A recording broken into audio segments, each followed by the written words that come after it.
Chapitre 11. Œil pour œil. Quelques semaines s'étaient écoulées depuis la mort du duc Huntington, et je fus très vite habitué à cette nouvelle situation qu'était la mienne. Tout le grand ouest de Costerboros se retrouvait à présent véritablement sous mon contrôle, cette fois. Il n'était nulle maison, nulle noble, nulle entité capable de nous tenir tête pour la domination de cette partie du royaume. Si officiellement le véritable régent était toujours en Huntington, officieusement, Luther se chargeait à merveille d'assurer aux Gants Noirs un véritable absolutisme. Annexant jour après jour les dernières familles réfractaires, Costerboros devenait un peu plus à chaque instant l'incarnation de ma volonté. Contrairement au duc, Luther savait faire cavalier seul, tout en respectant au mieux mes attentes véritables. Et puis, il n'était pas seul, car une fois de plus, à l'inverse de mon ancien grand allié, lui ne limitait pas le rôle de Leborgne à celui de simple garde du corps. Il avait appris toute sa vie à survivre seul, sans avoir personne sur qui veiller d'autre que lui-même, et sa sœur. Leborgne, de son côté, n'était déployé que pour persuader les quelques réfractaires à l'approche diplomatique traditionnelle, en d'autres termes, pour éliminer ceux qui refusaient mon offre. En procédant de la sorte, j'ai pu tripler le nombre de mes subordonnés en l'affaire de quelques jours. Il me fallait de toute façon repartir de rien, puisque la quasi-intégralité des alliés précédents avait péri lors de l'anniversaire du duc, laissant leurs héritiers à la tête de leur famille. Cependant, cela ne me dérangeait pas vraiment. Partant du principe que l'on n'est jamais aussi bien servi que par soi-même, je préférais perdre tous mes anciens partenaires si cela me permettait d'en avoir d'autres véritables à la place, et que ces derniers soient directement à mon service. En l'espace de quelques mois à peine, l'intégralité des grands puissants des alentours avait soit juré fidélité aux Gants Noirs, soit disparu dans des circonstances inconnues. Tous les nobles, les nobliaux, les grands bourgeois, ceux qui prenaient autrui de haut, chacun d'eux me mangeait à présent dans le creux de la main, ou devrais-je dire, dans le creux du gant. Nous nous étions appropriés les faveurs de bon nombre d'entre eux qui n'avaient pas hésité à nous fournir un nombre important de fonds monétaires, techniques et humains, de façon à obtenir de bonnes grâces. Ils faisaient, après tout, tous partie du Gant Noir à présent. Nous étions censés former une famille soudée et unie. Il fallait donc s'accorder une certaine entraide si nous souhaitions prospérer. Enfin, jusqu'à ce que je décide d'y mettre un terme pour passer à la prochaine étape. D'ailleurs, durant ces quelques mois, tous s'étaient enchaînés plus vite encore que nous ne pouvions l'imaginer. Le bouche à oreille a permis à des amis d'amis, d'autres amis, de convaincre diverses instances de se joindre à la nôtre. Plus d'influents membres nous rejoignaient, plus d'autres se risquaient également à la démarche, soit pour ne pas se faire écraser, soit parce que ça allait dans leurs intérêts. Nous avions ainsi pu obtenir l'adhésion du temple des mages de la région, de même que celle du bureau des intendants, chargé de nous couvrir pour chacun de nos coups. Nous avions tellement d'assassins à notre disposition que je n'étais même plus obligé de faire appel à Leborgne pour s'occuper du menu fretin. Dans d'autres circonstances, j'aurais pu me méfier de la rapidité de cet apogée, tout comme j'aurais pu me méfier des réelles intentions de ces nouveaux alliés. Seulement, le Gant Noir n'était pas fait pour durer. Peu m'importer qu'ils me soient tous fidèles ou non, puisque je finirais également par m'en séparer lorsque le moment viendrait de fonder ma véritable famille. Aucun d'entre eux ne pouvait de toute façon imaginer que c'était un jeune semi-gnome qui dirigeait alors en secret l'intégralité de la zone, seulement entouré de 3 personnes de confiance. Nul ne se doutait une seule seconde de qui j'étais, de ce que je faisais, et de ce que je m'apprêtais à accomplir. Si jamais des règlements de compte devaient s'opérer, je laissais faire. Nos ennemis y pensaient à 2 fois avant d'envoyer qui que ce soit tenter quoi que ce soit contre nous, sachant pertinemment que nous payions mieux, que nous étions mieux entourés, et surtout bien plus dangereux. En somme, tout se déroulait pour le mieux. Je ne pouvais espérer meilleure situation. Seulement, je ne pouvais pas non plus me contenter du statu quo. Le Gant Noir se destinait à s'étendre sur l'intégralité de Costerboros, voire du monde entier.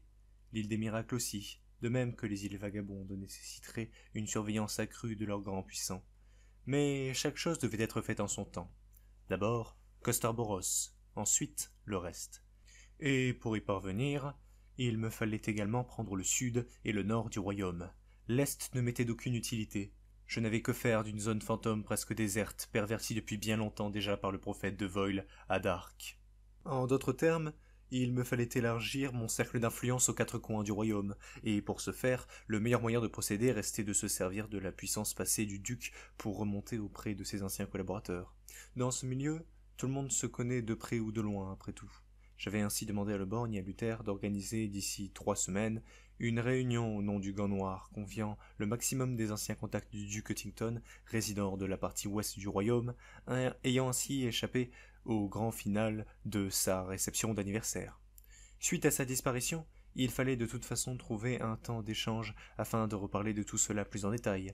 J'entends par tout cela aussi bien sa mort que sa relève, et par conséquent la suite des affaires. Assurer cette dernière n'était pas un problème. Helena s'était déjà chargée à mes demandes de faire parvenir à la famille du duc, toujours isolée dans leur maison de campagne, une fausse lettre de Le Borgne. Celle-ci avait pour but de prolonger pour une date indéterminée leur petit séjour en isolement. Ce ne fut pas très compliqué, à vrai dire. J'avais chargé Luther de la rédiger en leur annonçant d'abord ce qu'il s'était produit. Puis, je lui demandai d'insister sur le fait que le palais avait été réduit en poussière, et qu'il ne leur fallait par conséquent pas encore revenir. Si jamais les Dentais avaient encore des hommes à son service, il pouvait leur arriver le même sort. Ils ne devaient donc surtout pas quitter les lieux pour éviter que d'autres complices ne finissent le travail. Je les condamnai ainsi à rester dans cette résidence secondaire jusqu'à nouvel ordre, une bien maigre punition pour eux, et un important problème en moins pour moi. Les garder en vie m'arrangeait au plus haut point, à vrai dire. Cela évitait à la couronne de désigner une autre famille régente pour s'occuper du Grand Ouest. Seulement, en réponse au message que je leur fis parvenir, les Huntington confièrent à Helena des lettres à rapporter à Le Borgne. Bien évidemment, c'est à moi qu'elle revint en réalité. Je ne pouvais pas prendre le risque que mon allié le plus dangereux apprenne leur suivi, au risque qu'il se mette au service de Charles-Henri. C'est pourquoi je choisis de jouer le jeu dans un premier temps. Je leur répondis en me faisant passer pour Le Borgne, en prenant de leurs nouvelles, en leur demandant s'il leur fallait quoi que ce soit. Finalement, j'appris en les lisant que la mémoire de Charles-Henri était soudainement revenue, et qu'il était à présent apte et impatient de revenir pour reprendre en main l'affaire familiale. Si j'en croyais la duchesse, il était redevenu lui-même au moment même où on lui annonça le décès de son père. L'analyse dressée à ce sujet par le médecin de la famille expliquait qu'il avait suffi d'un choc émotionnel très fort pour le guérir.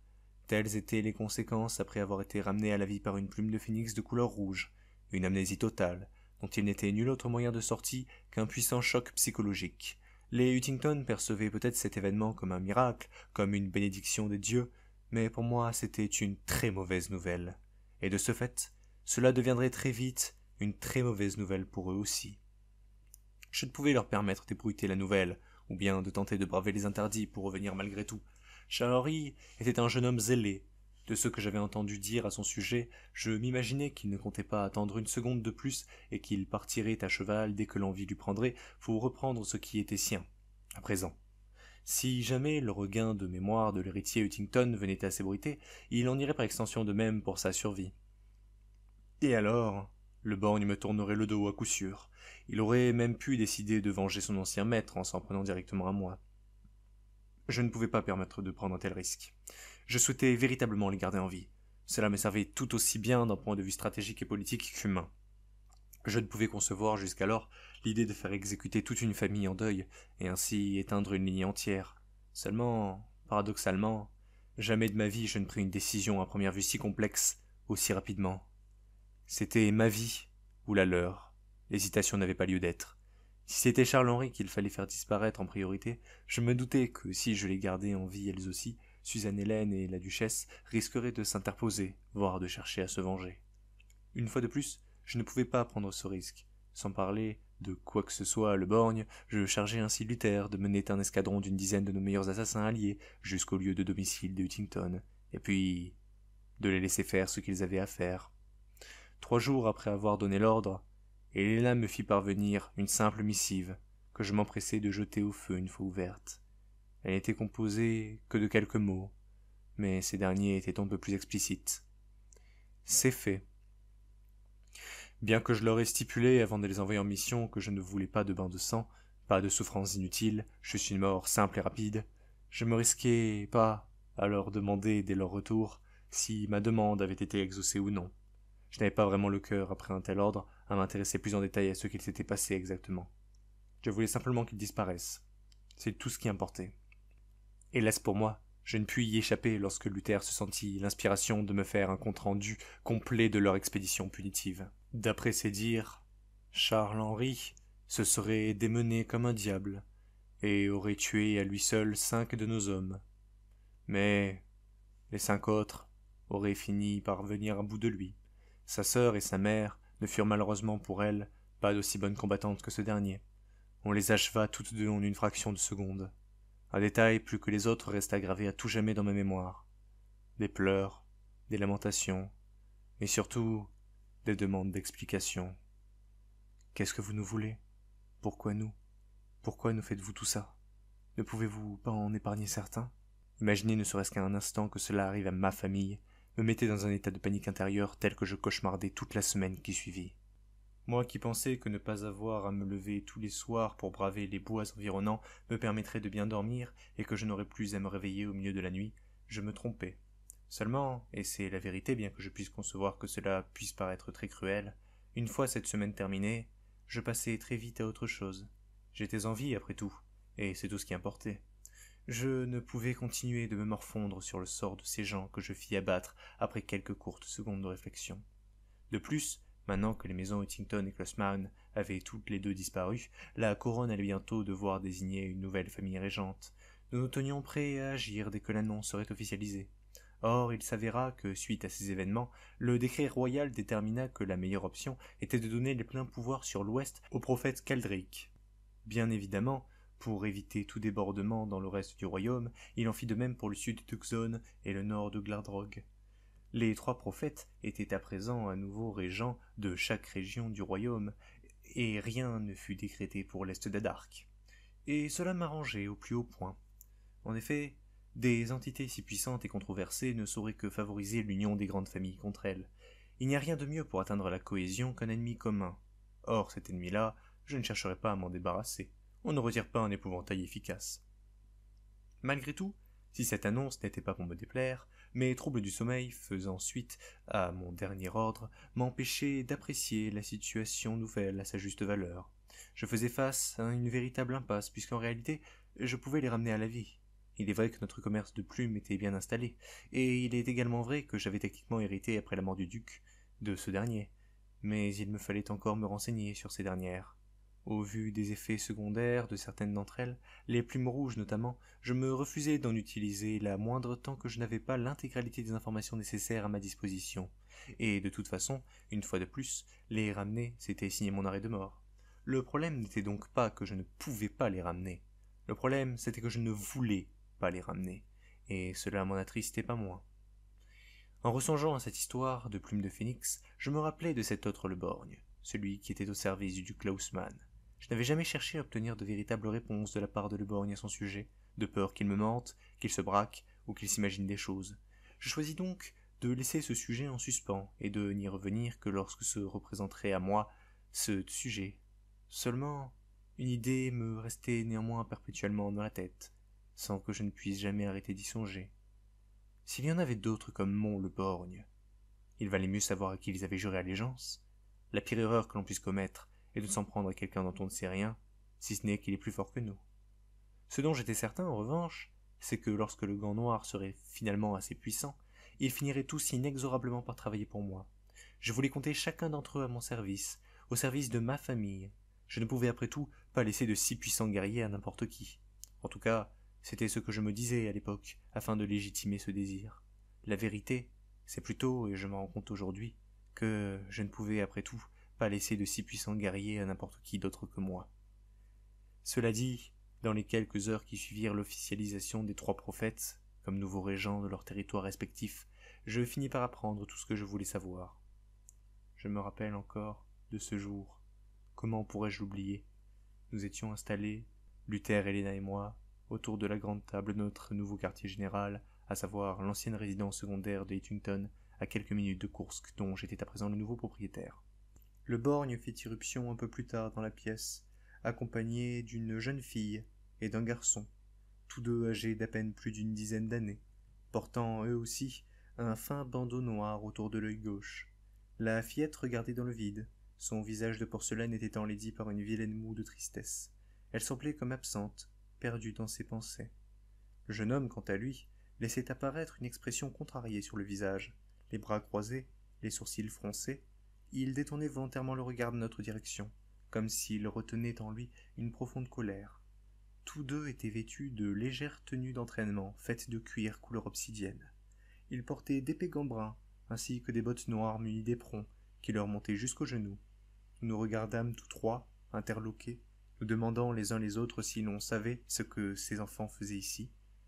Le borgne passa sa main gauche dans le dos de la petite à côté de lui, comme pour la consoler, et désigna de sa main droite la table à l'autre bambin, comme pour lui demander d'aller s'y installer. Le borgne affichait un regard embarrassé, si ce n'est peut-être plus angoissé. Lorsque nous lui demandâmes d'être plus loquace quant à la raison de la présence de ses enfants ici, il rétorqua qu'il désirait que Luther et Helena quittent la salle quelques instants. Suite à cela, je les congédiai et ils obéirent sans discuter. Le borgne voulait s'entretenir seul à seul avec moi. Il ne semblait pas encore faire pleinement confiance aux autres. Je compris cependant très vite pourquoi il souhaitait que ces discussions se tiennent seul à seul avec cette jeune fille et ce jeune garçon borgne comme unique intermédiaire.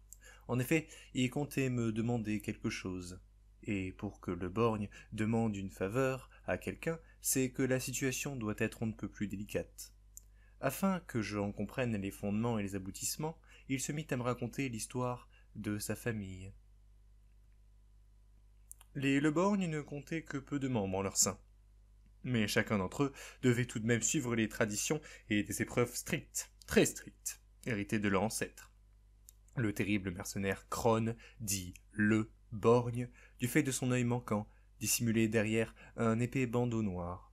La légende voudrait qu'il le perdit lors de la grande bataille du cratère brun.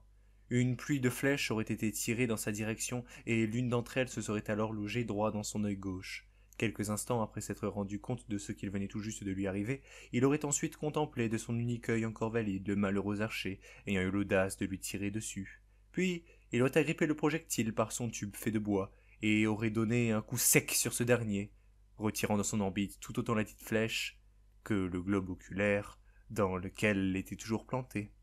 Selon cette même légende, il aurait alors poussé un rire dément, terrifiant au point de résigner chacun de ses ennemis à se rendre sans condition, déposant leurs armes au sol, avant de se faire massacrer.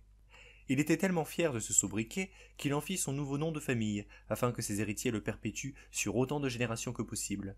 Pour être digne de ce nom, la tradition voulait que les futurs Le Borgne soient énuclés à la main peu de temps après leur naissance en utilisant une technique très particulière que seuls eux connaissent. S'ils survivaient, les nourrissons étaient considérés comme dignes de suivre le reste de l'entraînement intensif qui les attendait.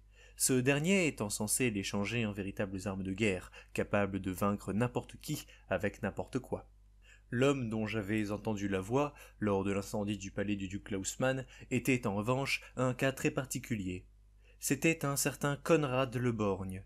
Lui n'était pas né Le Borgne. Il l'était devenu après avoir accepté le titre de parrain de la fille de son meilleur ami. Meilleur ami qui n'était nul autre que le cousin de Mont Le Borgne, un dénommé Édouard. Apparemment, c'était pour ça qu'il était rentré au service de Klausmann. Il voulait que ce dernier l'aide à retrouver cet Édouard et sa fille Camille, la petite cousine, tous deux disparus depuis 7 ans. Néanmoins, chacun d'entre eux s'était volatilisé sans laisser la moindre trace de leur passage. L'on ignorait où ils étaient aujourd'hui, et pour qui ils travaillaient, voire même s'ils travaillaient pour quelqu'un ou non. Enfin, j'appris plus tard que ce même Édouard était également traqué par sa propre sœur, Maude, plus connue sous le pseudonyme de Madame Le Borgne.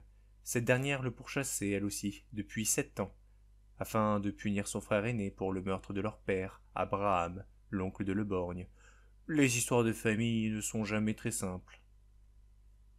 Nonobstant, Le Borgne ne se contenta pas de me faire la simple présentation de son arbre généalogique. Il se devait simplement de poser les bases du problème qu'il me fallait à présent résoudre. En effet, cette jeune fille calme et attentive, aux longs cheveux noirs et à la mine triste, n'était nulle autre que la petite sœur de Le Borgne. Elle se nommait Mélanie, et n'était alors âgée que de 12 ans. À cet âge-là, les Le Borgne n'entrent pas encore au service de qui que ce soit. Ils perfectionnent simplement leur style de combat et leur maniement de toute arme, y compris ce que nous autres, simples mortels, ne considérons simplement que comme des objets du quotidien.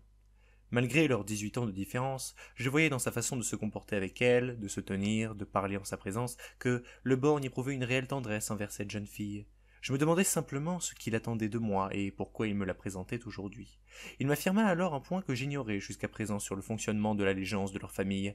Un Le Borgne entre toujours au service, soit de celui en qui ils ont le plus confiance pour leur apporter gloire, pouvoir et puissance, soit de celui envers qui ils ont une dette. En d'autres termes, Le Borgne avait bel et bien un service à me demander, et ce service concernait cette jeune fille. Mélanie n'a jamais eu la chance de connaître son père biologique. Terence Le Borgne, fils cadet de Crone et Mathilda Le Borgne, frère d'Abraham et père de Mont Le Borgne, passa l'arme à gauche quelques semaines avant la naissance de sa fille. Sa mère, Iris, de la maison Ilgram, quitta également ce monde en lui donnant vie. Le borgne venait tout juste d'avoir 18 ans. Il n'était alors pas en mesure d'éduquer et de former sa cadette seul. Ainsi, c'est Gaius le borgne, leur parrain, qui en prit la garde. Ce dernier ayant lui aussi, à l'instar de Conrad, rejoint la famille après avoir accepté cette demande de parrainage. Dans son cas, il fut énuclé par Terence le borgne lui-même. Ce fut donc ce parrain qui apprit à Mélanie l'art du combat le borgne, qui l'éleva, l'éduqua, et qui se chargea de la faire entrer dans la famille, si j'ose dire. Il s'occupa d'elle pendant près de 12 ans. Il la fit combattre aux côtés de son fils, William, de 1 an son aîné, et qui n'était autre que le jeune garçon à la mine si contrariée qui se tenait, les bras croisés, à côté de nous. William, lui aussi, avait perdu sa mère, Anna de la maison Rieux, le jour de sa naissance. Le fait d'avoir tous deux grandi sans réelle figure maternelle les avait d'ailleurs beaucoup rapprochés. Des propres dires de Mélanie, elle a très longtemps considéré ce jeune Leborgne impétueux et brutal comme étant plus un frère pour elle que ne l'était son véritable frère de sang, trop absent dans sa vie pour qu'elle ne l'aime autant que lui. Ces mots restèrent gravés en moi comme dans du marbre. Je ne pouvais m'empêcher de dresser un lien entre ces dires et ma situation personnelle future. Malheureusement, Gaius Leborgne venait tout juste de rendre l'âme. L'on vit dans un monde dangereux, où même les guerriers les plus puissants finissent par succomber, que ce soit au combat, de maladie ou tout simplement de vieillesse. De ce fait, le borgne venait d'hériter de la garde de 2 orphelins, dont l'entraînement n'était pas encore abouti, et il ne pouvait faire appel à personne d'autre dans sa famille pour s'occuper d'eux, puisque le reste de ses cousins se chassaient les uns les autres. Seulement, s'il n'y avait que ça, il avait déjà surmonté des épreuves bien plus difficiles. Or, le véritable problème dans cette histoire, c'est que le borgne allait également devenir un père de famille. Sa femme, Hilda de la maison Rieux, sœur de Anna et Charena Rieux, donnerait bientôt naissance à un nouveau Le Borgne. Il faudrait alors qu'il se charge à la fois d'entraîner sa sœur, le fils de son parrain, et sa propre descendance. Il allait bientôt devoir remplir à lui seul les fonctions de frère, de mentor, de père et d'exécuteur pour le Gant Noir. Hélas, ou heureusement pour lui, il n'aura cependant pas endossé également celui de Marie, puisque Hilda Rieux, son épouse, décédera tout comme ses 2 sœurs en donnant naissance à sa fille, Mélissa, 1 an plus tard. La grande, puissante et respectable maison Rieux, dirigée par l'honorable sir Floyd Rieux, désirait plus que tout mettre à l'abri leurs 3 héritières. C'est pourquoi leur mère, Isabella Rieux, insista à fiancer ces dernières aux hommes de la famille Leborgne, avec qui ils travaillaient alors. En leur esprit, le seul moyen d'assurer leur héritage d'une certaine façon, leur nom ne pouvant se perpétuer sans fils, était en mariant leurs filles à des hommes forts, capables de les protéger de n'importe quoi. Hélas pour eux, ils avaient visiblement sous-estimé la difficulté de survivre à une naissance dans ce monde. Si le patriarche Rieux eut la chance de partir avant ses filles, Isabella dut encaisser le décès de 2 de ces dernières. L'aînée, Anna, et la benjamine, Charena, épouse d'Édouard, avant de se lasser de la vie 1 an plus tard. Hilda fut la dernière à partir, mais sa disparition, en l'an 1198, sonnera définitivement l'extinction de la maison Rieux. Sans mentor, sans famille, sans femme, le borgne allait bientôt devoir jouer sur tous les tableaux, tout le temps et tout seul. Et face à ce genre de défi, même un le borgne ne peut espérer bien réussir. Je comprenais sa douleur. Je savais ce que c'était d'avoir l'impression de porter tout le poids du monde sur ses épaules. Pour lui, les choses étaient habituellement plus simples. Il se contentait tout bonnement de demander quoi faire, puis de le faire. Seulement, aujourd'hui, le poids des responsabilités l'écrasait, et il ne pouvait se débarrasser si facilement du fardeau qu'était le sien. C'est dans cet état que je retrouvais mon homme de main le plus solide, dans l'incapacité totale de s'occuper à la fois des dessins du Gant Noir et de la survie de sa lignée. Au départ, je pensais que c'était pour préserver le secret autour de sa famille qu'il avait exigé que Luther et Helena quittent la pièce, et s'il devait tout de même y avoir un peu de ça, la véritable raison restait qu'il était en réalité trop fier pour oser demander de l'aide à quelqu'un devant tout le monde. Il m'implorait de l'aider à trouver une solution pour sauver l'héritage de sa famille, pour faire de Mélanie et de William de véritables Leborgne dignes de leur nom. C'était la première fois que je le voyais dans un tel état. Cet homme, qui semblait pourtant habituellement tellement imperturbable, tellement en contrôle de la situation, me paraissait soudainement si faillible, si déconfit, si humain. Je devais faire quelque chose pour lui, et en échange, je m'assurerais sa dévotion éternelle, chose que nul contrat ne peut véritablement garantir avec le temps qui passe. La situation était certes complexe, mais pas perdue pour autant. Je lui demandais simplement à l'écrit de me laisser 1 journée pour réfléchir à son problème, puis je reviendrai vers lui et lui proposerai mes solutions. Au bout du rouleau et en désespoir de cause, il accepta, et remit toute sa confiance en moi. Il ne tenait alors qu'à moi de ne pas le décevoir. Lorsque je fus rentré chez moi, je ne pus fermer l'œil de la nuit. Je me demandais sérieusement quoi faire. Une réunion allait être tenue d'ici peu de temps avec les grands puissants des autres régions du royaume de Costerboros, et je ne pouvais me permettre d'y faire participer Luther si le borgne n'était pas en mesure d'assurer sa sécurité du fait de la difficulté de sa situation actuelle. Tout devait s'emboîter.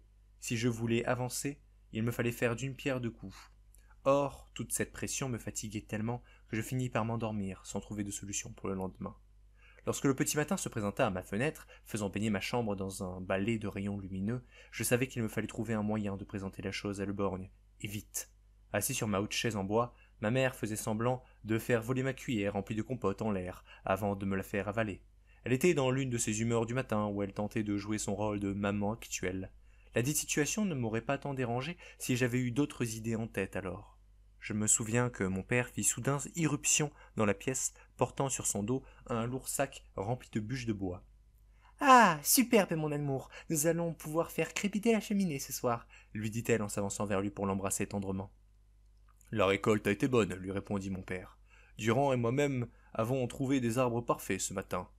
Durand, c'est le papa du petit Jacob, c'est ça? Je crois, oui, il m'a dit que sa femme s'appelait Esther. Oh oui, je lui ai parlé récemment. C'est une femme tout à fait charmante. Peut-être devrions-nous les inviter à manger à la maison un de ces jours. Oui, pourquoi pas. Mon père savait que Durand battait sa femme. Il préférait ne rien dire à ma mère, tout simplement parce qu'il s'entendait bien avec lui malgré tout. Il valait donc mieux qu'il évite d'ébruiter l'affaire, au risque qu'il se fasse interdire de le côtoyer. Et d'ailleurs, puisqu'on parle d'eux, tu savais qu'Esther était passionnée, elle aussi, par les majordomes souleva ma mère. Les majordomes? Oui, tu sais bien, ces gens qui font les tâches ménagères plus vite que l'on ne pourrait le dire. Elle m'a prêté un livre sur eux, c'est passionnant. Tu sais ce qui me ferait plaisir? Qu'un jour on aille visiter leur guilde. J'aimerais tellement leur demander de me révéler tous leurs petits secrets. T'imagines? La cuisine en quelques secondes, les lits qui se font tout seuls, les habits qui vont d'eux-mêmes dans la rivière pour se faire laver. Oh, je ne pense pas qu'ils te diront grand-chose. Je ne pense même pas qu'ils nous laisseront rentrer, mais oui, on peut toujours essayer si ça peut te faire plaisir. Oh, comme tu es défaitiste. Je ne sais pas si tu te souviens, mais dans les lettres que t'envoyait le lord de Vérandry, à qui tu as sauvé la vie, comment s'appelle-t-il déjà? Alexander. Oui, voilà, Alexander. Quand il t'avait envoyé ces lettres de remerciement que je lisais pour toi, il avait évoqué un majordome, un certain Heinz, je crois. Si on dit son nom, il devrait y avoir moyen d'obtenir un laissez-passer, tu ne crois pas? Alors tu ne te rappelles pas du nom du grand seigneur de Vérandry, mais tu retiens celui de son majordome, mon ange. Oh, mais je ne demande qu'à voir ce Alexander faire le ménage et la cuisine. Cette discussion, somme toute des plus classiques, me fut pourtant salutaire. J'ignorais tout de cette guilde des majordomes. Je n'en avais jamais entendu parler auparavant. J'ignorais que de telles prouesses étaient atteignables pour l'homme, même avec les meilleures magies d'augmentation. Si ces légendes que venait d'énumérer ma mère n'en étaient pas, et que de telles prouesses étaient atteignables pour quiconque suivrait leur formation, alors peut-être avais-je trouvé la solution idéale pour aider ce pauvre Le Borgne. Le soir venu, lorsque je revins au quartier général, j'interrompis une discussion entre Mélanie et William. Le Borgne, quant à lui, semblait s'entretenir avec Luther pour parler de l'organisation de la réunion. Si, en temps normal, j'aurais été beaucoup plus attentif à ce qui se disait du côté de mes deux alliés adultes, mon attention fut en réalité davantage captée par ce que j'entendais du côté des deux jeunes Le Borgne. Je ne suis pas triste pour mon père, Nini. Ce n'est pas de la tristesse, c'est de la colère. Toi t'es triste, pas moi. Mon père était un faible, un minable. Il est mort. J'ai honte d'avoir eu du respect pour quelqu'un de si faible. Les forts, eux, ne meurent pas. Les forts, eux, méritent mon respect. Les forts, eux, n'abandonnent pas ceux qu'ils aiment comme ça du jour au lendemain. Tu es dur avec Gaius, Will. On va tous mourir un jour, tu sais. Personne n'y échappe pour toujours. Il a quand même vécu jusqu'à 64 ans. C'est beaucoup plus que la grande majorité des gens. Ce n'est pas de la faiblesse de mourir, c'est juste la vie. N'importe quoi. Ton frère Victor, il m'a parlé des plumes de phénix. Il m'a dit que Monsieur S pouvait ramener à la vie n'importe qui s'il le voulait. Mais si jamais il veut faire revenir mon père, je l'en empêcherai. Je refuse qu'un lâcheur comme lui, qui abandonne ses enfants alors qu'ils n'ont même pas encore fini leur entraînement de Le Borgne, revienne parmi nous. Il ne l'a pas mérité. Pour moi, si. Il m'a formé alors que je ne suis même pas vraiment ta sœur. Il m'a aimé comme une fille. Il m'a soigné lorsque j'étais blessé. Il me consolait lorsque j'étais triste. Il était comme un vrai père pour moi. Tu es son vrai fils et pourtant, j'ai l'impression de l'aimer plus que toi. C'est un bon Gaius.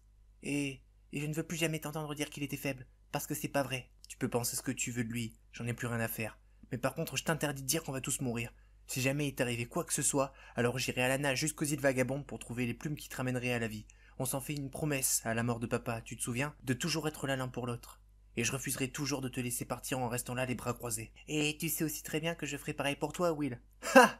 T'es une marrante, toi. Il est pas né celui qui aura la peau de William le Borgne, premier du nom. C'est moi qui te sauverai de la mort, pas l'inverse. D'accord. Donc si jamais t'y passes, je chercherai pas à te sauver, on est d'accord. Les filles comme toi, c'est elles qui sont les demoiselles en détresse. Les hommes forts comme moi, ils meurent pas. Chiche! Qu'est-ce qu'il y a? Tu me provoques? Tu veux qu'on se batte encore une fois, peut-être? Je pourrais te botter les fesses l'œil fermé. Fais attention. Je serais capable de te faire mordre la poussière une deuxième fois et tu te mettrais encore à bouder. C'est arrivé juste une fois et puis t'as triché parce que j'étais fatigué. Tu diras la même chose dans un vrai combat contre des gens qui seront là pour te tuer? Les écouter parler me faisait légèrement sourire. Alors, c'était à ça que ressemblait une relation normale entre frères et sœurs? Je trouvais ces discussions très divertissantes, presque amusantes. Prenantes en tout cas. Moi-même, à plusieurs reprises, j'avais envie d'intervenir. Ils parlaient de sujets très intéressants pour leur jeune âge. Bien plus intéressants que beaucoup de points soulevés par des adultes. Cependant, je ne pouvais patienter plus longtemps. Il me fallait m'entretenir dès à présent avec le borgne pour lui présenter mes solutions. Le pauvre homme était déjà bien assez tracassé pour le laisser dans le flou. Dès qu'ils m'entendirent pousser la large porte derrière laquelle je me trouvais, je les aperçus tous se retourner immédiatement dans ma direction. C'était comme s'ils m'attendaient depuis bien longtemps déjà, comme s'ils contemplaient en face d'eux une sorte d'homme providentiel. Je mentirais si je disais que tant de considération ne me procurait pas une certaine jouissance. Cette sensation de puissance et de respect n'est pas quelque chose à quoi l'on peut rester indifférent. Néanmoins, il convient également de préciser qu'être l'objet de toute l'attention n'était pas pour me plaire. Je préfère que l'on m'oublie en règle générale. De cette manière, je peux agir sans que l'on ne s'occupe de moi, et cela limite grandement la pression que je peux avoir à répondre aux attentes et aux espérances des uns et des autres. Seulement, au vu de la situation actuelle, j'étais prêt à jouer le jeu, à incarner ce faiseur de miracles qu'il voyait en moi. Je traînai volontairement le pas, laissant les talons de mes bottines, claquant le sol, annoncer ma présence. Je désignai ensuite le couloir menant à une salle adjacente à le borgne du bout de l'index, lui faisant signe de m'y accompagner. Puis mon regard se posa sur Luther et Helena. Je leur fis un petit mouvement de tête dans la direction des enfants, leur demandant implicitement de les surveiller. J'allais parler d'eux directement à le borgne, et je ne voulais pas que quiconque nous entende. Ils acquiescèrent, puis tentèrent d'engager un début de discussion avec William et Mélanie, pendant que nous nous dirigions tous les deux un peu plus loin, à l'abri des oreilles indiscrètes. Nous nous isolâmes ainsi, vérifiant bien derrière nous si personne ne nous écoutait. Le borgne se donna même la peine de passer son œil à travers la serrure. Il se retourna enfin à nouveau dans ma direction après quelques secondes d'examination. « Alors ?» me demanda-t-il sans réellement parvenir à dissimuler son impatience, comme pouvaient d'ailleurs en témoigner ses mains qu'il frottait continuellement entre elles. « Il y a bien quelque chose que je peux te proposer. As-tu déjà entendu parler d'une certaine guilde de majordomes ?» lui répondis-je, à voix basse. « Ouais, ça me dit quelque chose. Fut un temps, Huntington souhaitait obtenir les services de l'un de leurs membres, n'importe lequel.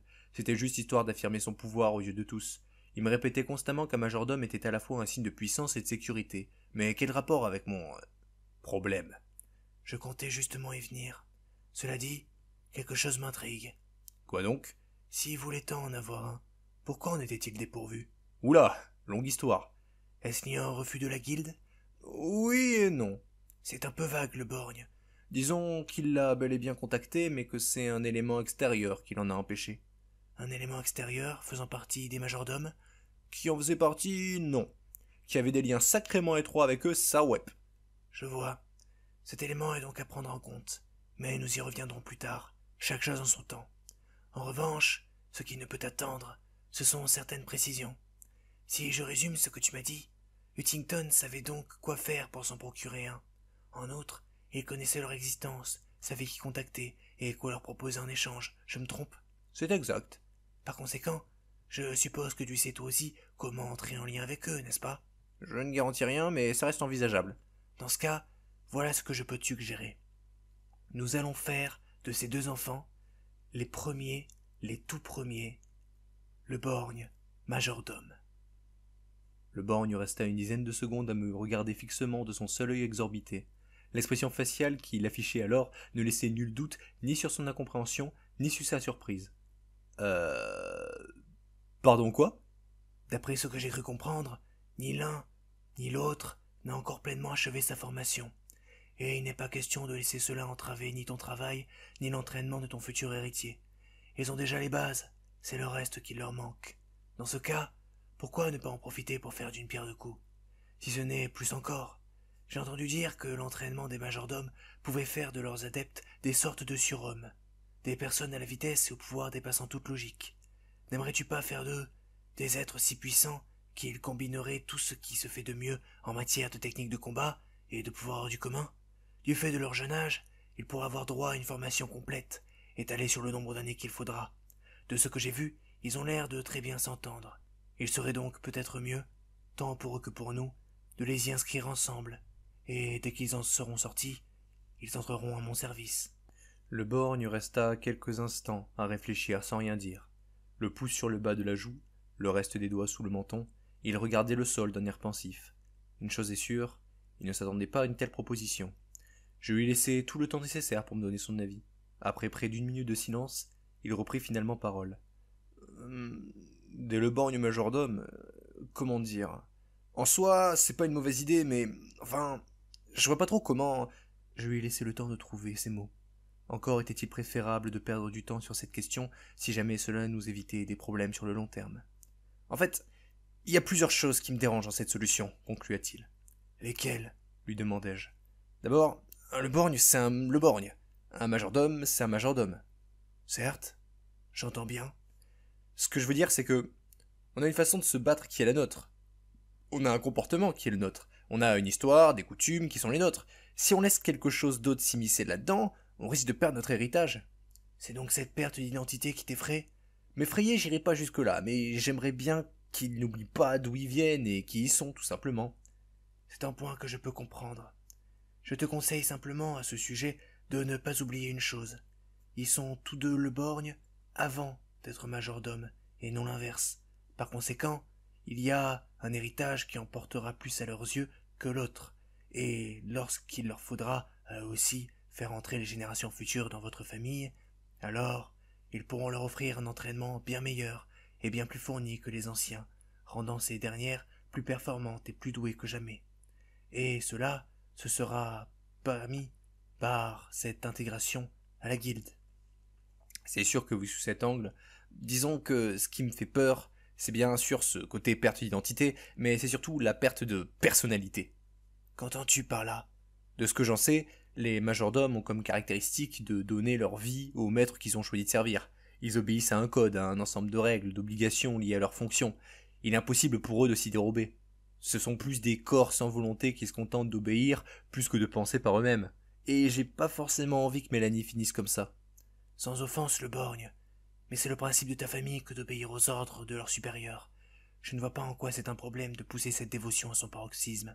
Sans offense, monsieur, mais je me définis pas encore comme un pantin dont vous tirez les ficelles. Si un jour je considère que travailler pour vous n'est plus dans mon intérêt, alors je vous abandonnerai pour de bon. C'est ce qu'un majordome ne peut et ne pourra jamais faire. Je vois. Je le dévisageai après cette affirmation en fronçant légèrement les sourcils. Donc ton allégeance est à géométrie variable. Ce n'est pas ce que j'ai dit, simplement que j'ai mon mot à dire, voilà tout. Cela allait de soi. C'est cette idée de potentielle trahison qui me dérange davantage. Je crois que tu as oublié pour qui tu travaillais et qui tentait de t'aider à résoudre ton problème aujourd'hui. Tu penses que Tington t'aurait tendu la main, lui? Non. Tu te risques à cela avec moi, car tu me sais plus coopératif et généreux que lui. Mais ma bonté a des limites, même pour toi, le borgne. Si tu ne veux pas de mon aide, tu es libre de te débrouiller tout seul.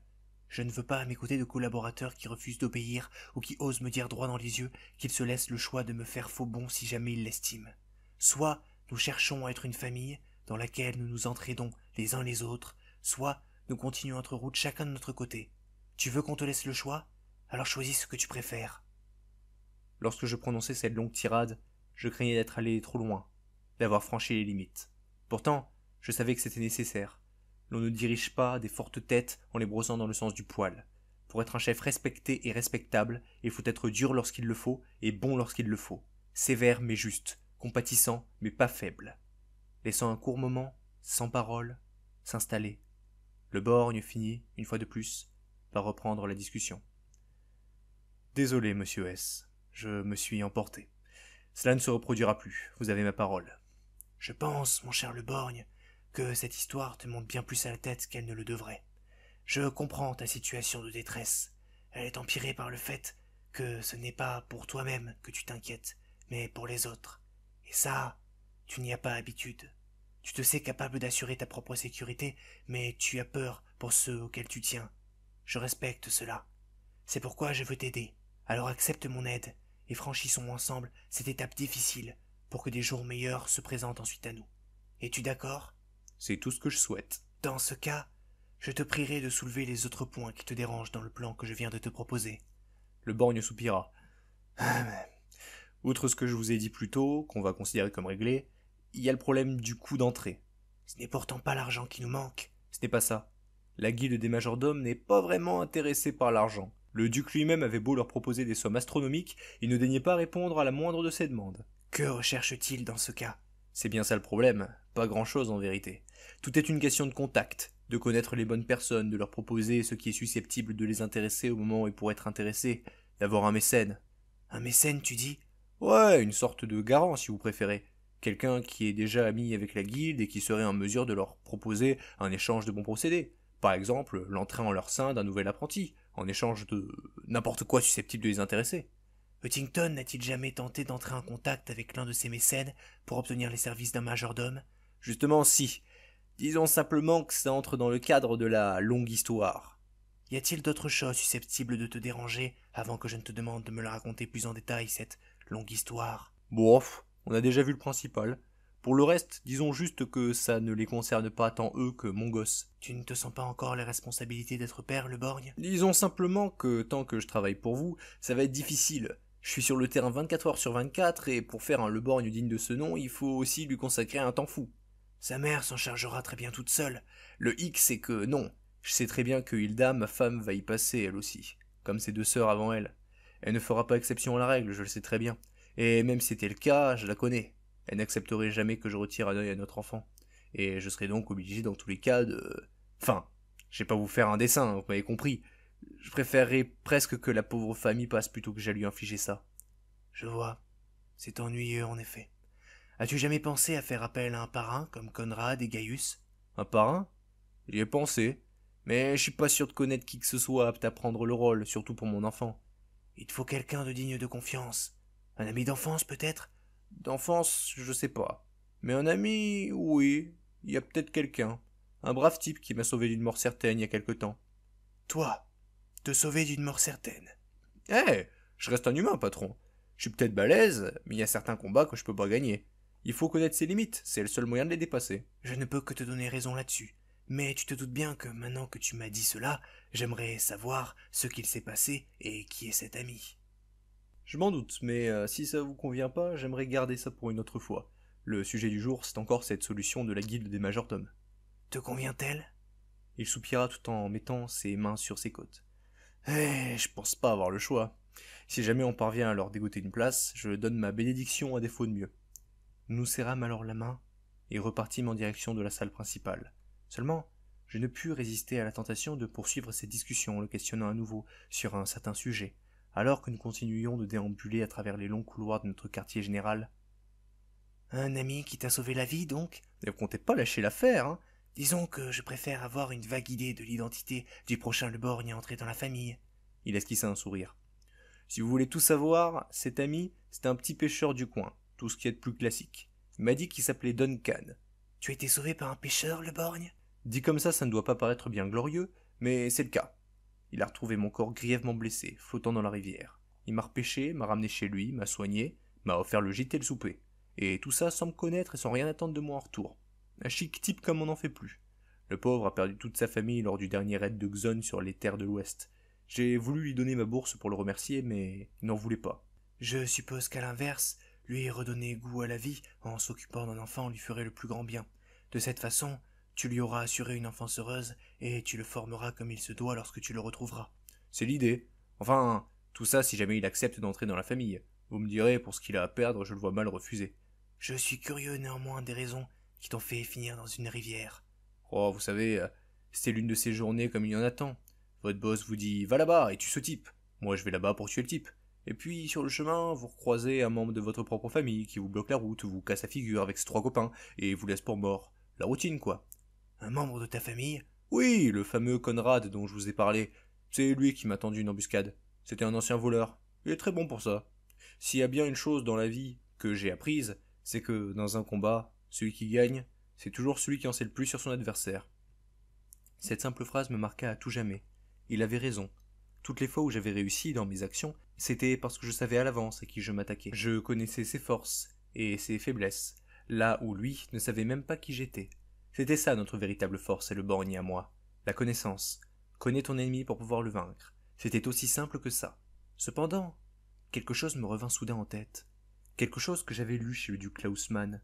Quelque chose en lien avec une visite surprise d'un homme d'Huttington près du palais de Klausmann, ainsi qu'un voleur coutumier des embuscades, justement. Je me mis alors à me stopper net, au milieu du couloir, laissant le borgne continuer à s'avancer de quelques pas. Il lui fallut quelques secondes avant de se stopper à son tour, remarquant tout juste que je m'étais arrêté de marcher. Je le dévisageai intégralement. Ce dernier leva un sourcil interrogateur. Un instant, le borgne. Cette embuscade a-t-elle eu lieu près d'un petit chemin dérobé menant à la frontière entre le centre et le sud du royaume? C'est exact, oui.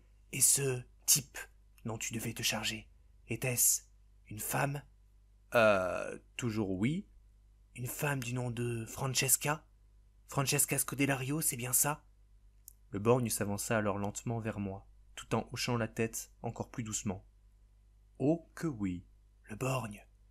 Je crois savoir qui est derrière ce qui t'est arrivé. J'ai découvert chez Klausmann une lettre qu'elle lui avait envoyée, le prévenant que tu étais en direction de son palais. C'est elle qui a vendu la mèche. C'est elle qui lui a indiqué où tu serais et par où tu passerais. Était-elle une proche de Klausmann? C'était surtout une proche de Huntington. De Huntington? Qu'est-ce que tu entends par là? Ah bah, pour vous la faire courte, c'est elle le fameux élément extérieur dont je vous ai parlé. Je pourrais rentrer dans les détails, hein, mais ça risque d'être long. Je me mis alors à froncer les sourcils, tout en me rapprochant de plus en plus de lui, laissant s'installer une ambiance pesante dans la pièce. Dis-moi tout ce que tu sais sur cette femme, le borgne.